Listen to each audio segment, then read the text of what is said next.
I think what is fair to say that the team is playing better. Um, and it is always a collective. Individuals profit from the collective when it functions well. And we have our positional integrity, I think, as a whole, with and without the ball, has become much better throughout the 90 minutes. And I think that is really one of the biggest differences you're seeing. On top of that, when we do have the ball, our players are making much better decisions when they're going forward. Um, I would say, to simplify it, less risk and more reward with their decision making with the ball, and that is paying off. Um, um, Other than that, there hasn't been a very big difference.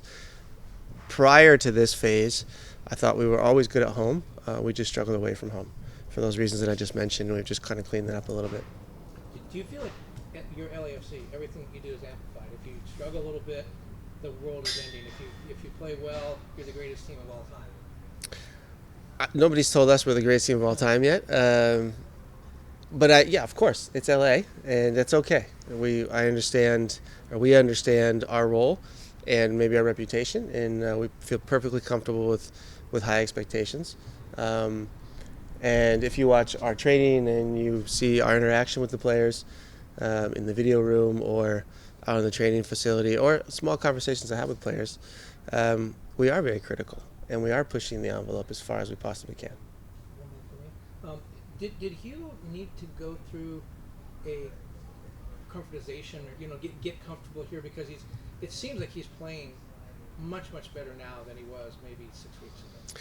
I honestly haven't seen a difference. Okay. I think he's been good since day one, and he helps us. And we're ecstatic that he's here and that it will help us down the road too. So I think it's more of a collective um, response going on that is making certain players or all individual players look better. How was the group coming back from break? What did you see from them? Good. They had a great time last week in our little block of training. A lot of smiles, a lot of fun. But this week they've been focused, and the break came, and we were obviously in a good way. And so I think a lot of people would say, "Hey, too bad it came," but I think we needed the rest too, and physically and mentally. And the players look sharp, they look hungry, and so I think the break came at a good time for us. So when there's talk about like the momentum's Mhm. done or there's a reset, what does that mean? Because you got games, you've been in good form. It's the same group of guys. What is the reset? What is the I think it's a perspective thing. So I think you can think in streaks, or you can think it's just game to game, or even half to half. And so the streak is just one game, I guess, if you think of it that way, which I do. I think really game to game, and every game is broken up into two halves. And so we're focused on what we need to do in the first half in Orlando right now. And this has been our focus in training. And then from there, things change. And I have a chance to speak to the guys, and they have a chance to reflect for 15 minutes to find the solutions for half two. And then we'll go back to the hotel, sleep, recover, and then try to beat Austin. And so this is the space we're in mentally right now, and not thinking in streaks. So I'm not sure it's relevant to really talk about momentum or lack thereof. the guys from international break? Are they all back? Are you expecting them to be available for this trip? Um, Everybody Kike is on the Copa America roster, so he will not be available. Everyone else will be available and ready to go. Okay. Everybody's healthy. You guys use the time to heal up if there were any issues. Yes, and we are. Good news, starting to slowly integrate David Martinez again. So that is for him and for us great news. Where are you guys going to go between games? Are you going to stay in Orlando or go to Austin? You're not coming home. We're not coming home, no. We're thinking of maybe Cancun for a couple of days. That would be good.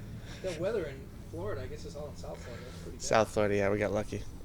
No, we'll be in Orlando for a night and then off to Austin. Yeah, we'll go to Zoom. Andy Diosa, go ahead. Thanks, hey Steve. Quick question, or two rather than one. That doesn't have much to do with LAFC. But the first one is, in terms of finding that road form. You mentioned it, just being such a good team at home. What are you looking for on the road? I mean, obviously, cross-country trips are not easy when you go to a place with different weather. But what are you looking for to find that road form for the team? Well, if you look back at the last couple of wins on the road in St. Louis, especially, there are moments in the game where you're going to have to suffer, and I think that's the biggest difference at home and at away. You have to suffer, and you're going to have to absorb pressure from the opponent. They are at home, and there is travel, there is weather. There are a lot of variables in our league that make it difficult to win on the road. Coupled in the fact that we all have the same amount of money in the league, and there are equally, the league is very well balanced, and so it's just really difficult to win away at home. Yeah, so I think in St. Louis we showed the ability to suffer, which was excellent. So you're going to have those moments, but then you're going to have a few moments where you need to be able to punish the opponent when they make mistakes, and they will. And we have shown that ability to have the upper hand in both of those categories, and that's what we're hoping to see in Orlando and Austin. And this one more so for the future, obviously, but San Diego FC announced Chupitos on it today. Just curious to your thoughts of a player of that caliber joining the league, obviously in a city that means so much to you, and the potential rivalry that will be brewing from there with yet another team here in California. Yeah, it's fantastic. I love driving south on the 5. It's a beautiful drive until you hit Oceanside, where you hit a little traffic usually. But it's great to have Sandy in the league, and to see them sign great players is also fun. I have always been, even though I am very biased and pro LAFC, I have always been pro MLS, and the fact that I want this league to continue to get better and better and better. And we have that potential, and I think we're on a great path.